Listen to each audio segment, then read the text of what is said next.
Hi, my loves. Welcome. This is going to be a reading for the sign of Virgo, Sun, Rising, Venus. We're going to look into the next month of February. Let's see what's just coming up for you. Or it might be something that already happened. So if it did, just take it out. It resonates to your story. Leave what doesn't. Remember not to force it so that you don't become confused. If you're looking for your own, if you want your own personal reading, I have a 10-minute for 22:22, a 20-minute for 33:33, and a 30-minute for 44:44. I also have an emergency reading, 40 minutes, 77:77, if you're looking to get it back a little quicker. Alright, my loves, let's start. How are you, my beautiful Virgos? I hope you guys are doing amazing. Okay, 5 of Pentacles,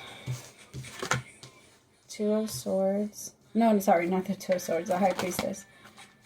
I don't know why I got those 2 of Swords from. Ace of Wands. The Hierophant in reverse could be dealing with a Taurus or a Gemini.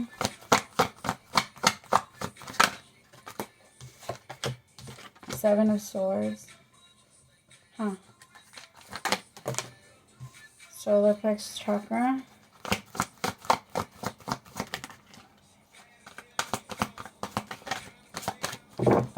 Okay. My loves, it kind of feels like you know you're dealing with someone that might be lying to you, but you're kind of going along with it. I want you to be careful because it feels like there's a part of you that might be afraid of losing or missing out on something, or you're like, you just kind of want to see where it's going to go.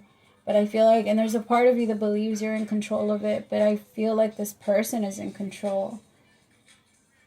It reminds me a lot of like, that reminded me of Mean Girls, where you know how Katie started because she was like one of the plastics and then she became a plastic, like that energy. Like you try to beat it from the inside, but it ends up consuming you.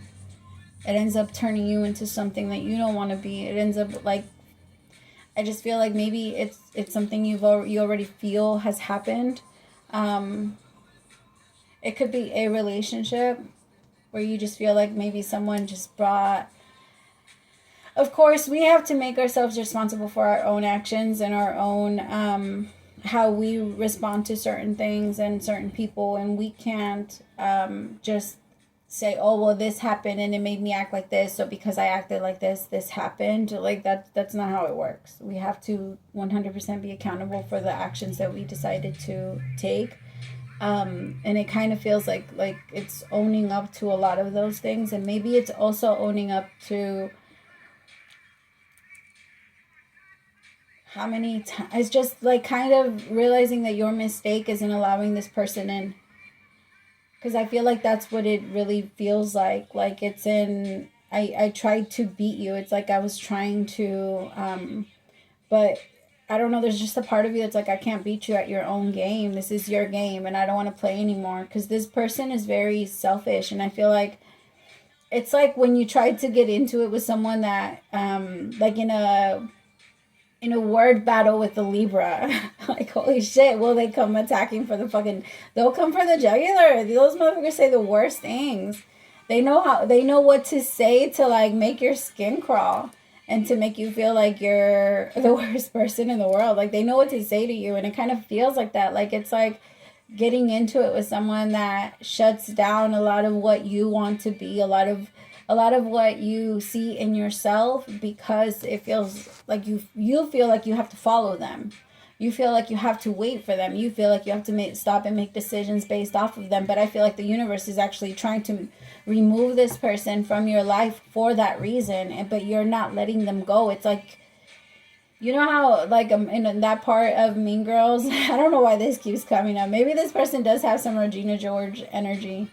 But it feels like that energy of where she's like, I don't know why I couldn't stop talking about her. Like, I was obsessed with her, even though I didn't like her. Like, I could hear myself talking about her, and then I could hear people getting annoyed by me talking about her. And it's like, you're aware. That's how aware you are. You're aware of that this is happening, but there's still a part of you that feels like I still can't let go of it.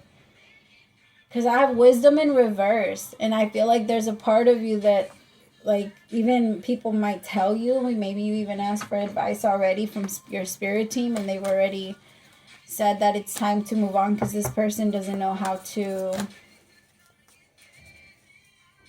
I feel like they like to pretend to the world like they're really good or something.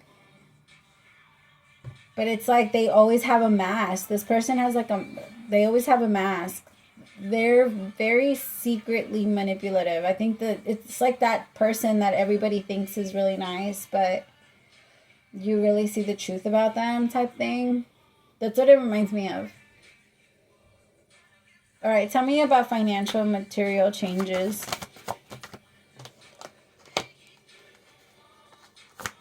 Things might be coming together for you. I also feel like I want you to be careful if you're getting a lot of money because somebody might be trying to get close to you for that reason. But there is a new beginning coming for you. Remember that the goal is to stay focused on you. If somebody else wants to put all of their energy in stalking you and looking your stuff up and because you've pulled yourself back, then let them. Because I feel like this person's going to become obsessed with you once you pull back. It might even be a friend. It doesn't have to be somebody that you're considering relationship with. This could be a friend. But it feels like it could be a Taurus. I'm picking up on a Taurus. Tell me about the Ace of Wands. The King of Swords. With the Eight of Pentacles. Some of you might be in a relationship or moving into a relationship and you have a friend that's very jealous of you and is trying to like, I don't know, this person's a little jealous. They're jealous of your relationship or they're jealous of what you have, like of your house or your, or this could even be your partner and is noticing that you're having all of these things. This might be like somebody that, now I'm not saying that, it just kind of feels like they feel really entitled. They feel really entitled to your things. They feel really entitled to, and it's not that you shouldn't, if they're there and you're buying something like I'm one of those people that I definitely don't believe anyone should eat in front of somebody that's hungry. Like that's one of my biggest pet peeves. Like if anybody eats or goes to somebody's house and or like if you go home and you have food and everybody there is like, I don't. If everybody, I just think that like for me, it's that energy of if everybody can't have some, then I'm not going to eat it either. Like I don't, like that's not, yeah, like you should want to share. You should want to like have that. And it's somebody that has that, like you can't, they're like that with you. Like they've either gotten some sort of satisfaction with feeling like they can hold something over you or you wanted it. And then they don't, I don't know. It just kind of feels like it's going to backfire on them. And now you have it. And this person is feeling really jealous about it. Like they're really jealous that you have it. But it's because the universe is blessing you because of your hard work and how you've been focused on yourself and your morals. Because your morals are the thing that tell the universe what to bring you next. Like based on how you think, your karma, that's how karma comes to you and picks you. What do you know? What do you think is right and what do you think is wrong? And what do you have to align with what you know? And it's all according to your laws. It's all according to how we view it. But we can't think that the laws are going to affect everybody else and that they don't affect us. That's when we start to get a little too cocky and karma starts to listen. That's why when people play that whole game of if it was me, I would have done. I'm like, oh, you never want to, I would have done this. Because the universe is like, all right, well, let's see. Intuition. 9 of Wands, 10 of Swords, 3 of Swords, 4 of Swords. I feel like for some of you, you know that this relationship is already over and it's exhausting you to keep it forward. You keep postponing the energy because you're like, I don't want it to feel like this is over and I don't want this to end. But you already feel the heartbreak. You're not postponing anything. You're just, it keeps going. In your mind, you haven't experienced the heartbreak, but the heartbreak happened when this person stopped being there for you. Because the way to kill it for you, Virgo, is if somebody's not going to be there for you and if they're not going to Like if somebody's going to force you to take life on your own, that's one of the biggest ways to betray you.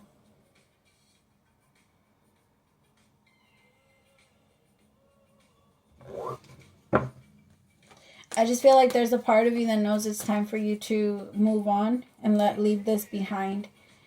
No more postponing. It's time to really let it go. And it's time to block this person. Like, and I don't really like to tell people what to do. It's just, it's going to start taking you where you want to go by not having this person in your life anymore.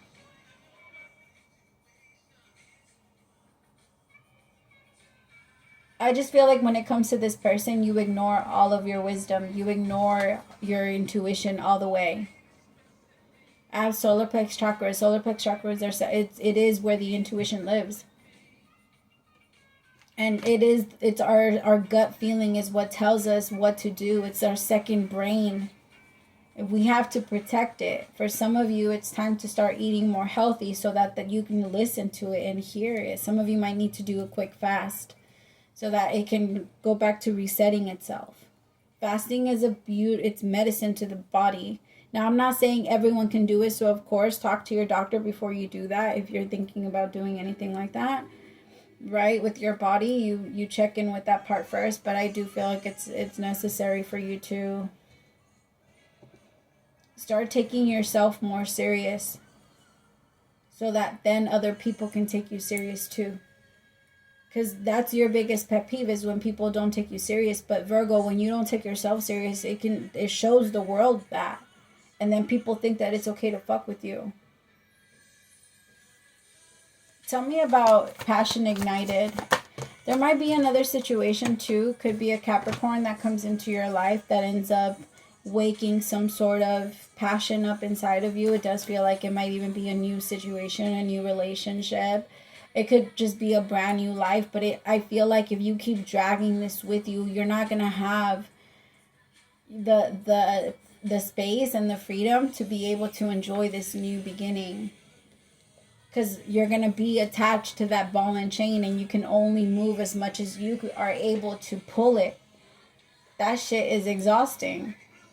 Time to let it go. It doesn't need to come with you. No more ball and chain is what I keep hearing. Tell me about this wisdom in reverse. Yep, it's time to reconnect back to spirit. No more arguing with the peasants. You need to sit back on your throne and leave them the fuck alone. Stop acting like you gotta go down and fight the battle. You're the queen. Send your knights. Send your soldiers. Because what are you doing? What are we doing, Virgo? Why are we standing up from our throne? To answer to anybody that doesn't have shit on you. Like, for what? Because I feel like that's the inner... And it's not even so much about being like... there's just this energy. If somebody wants to act like that, if they want to act like a clown and they want to embarrass themselves and try to come at you in some sort of way, like, let them entertain themselves. If they want to spy on you and watch you and, all of that shit, like, let them. It doesn't matter. They're not going to touch you. They're not going to do anything to you. And if you wish them any bad... that part is gonna end up coming back around on you, because karma's gonna be listening to that. It listens to the way that we respond when people trigger us. If we've already responded in a way where I learned my lesson and I don't have to respond to you, I don't care about you, I don't care about your response, that it's more effective than responding, I promise. Because all they want you to do is care about them. That's why they're throwing the fits. They want you to carry them. It's not your job anymore. It's not your job. Let them be carried by whatever... Never mind, that's too mean. I'm not going to say that. I have a Virgo moon, so I can be mean too. Like, I get it. I'm how y'all work. You see the clowns. I feel like this situation, like, it puts you in a very stressful place. I feel like it even... kicked your cortisol levels up really high. It might maybe forced you to eat or like overeat. It's time for a little fasting. It's time for some discipline. The solar plex chakra loves discipline. It feels good. It lights up when we are disciplining ourselves and listening, because discipline is that I can tell myself what to do and I can follow through with what I said I was going to do. That's the highest power in us. That's what forces us and pushes us forward into whatever it is we're going to manifest next. And that's what allows us to know what's coming towards us next, instead of feeling like we're just out there in the dark. Because the universe and manifestation itself is a very scary place. Like, that world is scary. It comes from the third eye. And we have to be very careful with what we see and what we walk into. So no more stressing, because if you keep stressing, my love, and I know that it's easier said than done, right? But you have to try and come up with, and stress, I want to make it very clear. When I say no more stressing, is no more sitting there thinking about the same thought over and over and over again, because that's not going to do shit for you. That's what I mean by no stressing. I'm not telling you not to solve your problems or to think about a solution, or to even, you're allowed to worry a little bit about a solution, right? Because a little bit of worry creates, it's like a little bit of gas in our energy. But you're not allowed to sit there and think about the same shit over and over and over again, wondering, how can I change this? How can I change this? That's the part that the universe is saying. That's the part we're not going to do. It doesn't serve us. It keeps us stuck here, and it keeps us in that energy where we keep wondering what other people want for us. You are the creator of your own universe. That has nothing to do with other people and what they want for you. Not on the floor. Okay. Dear you, sometimes you just feel like no one understands you. You're not heard, or even that you don't count. This, my dear, is a terrible illusion. And although your feelings tell you that your abandonment is real, well, we who love you know better. You are never alone, and even when rejection happens, you are ultimately being protected, so better things can replace what wouldn't have worked in the first place. Everyone on this side of the veil is watching over you and rooting for your ultimate success. Life loves you, we love you, and you are a unique spark to the universe of the divine, and always connected to the light and to source. You are always in our care. Trust and keep the faith. Love you always and forever. I love that. That was perfect. All right, my beautiful Virgos, I love you guys so much. We will talk soon. I'll try to be back on a little more this year, so you'll see me. Just keep a lookout. Thank you to everyone that has liked, shared, subscribed, everything, gotten me out there, or shared me with a friend. I love you guys so much for the support, and I so appreciate y'all. Thank you. Praise to the Most High. And my loves.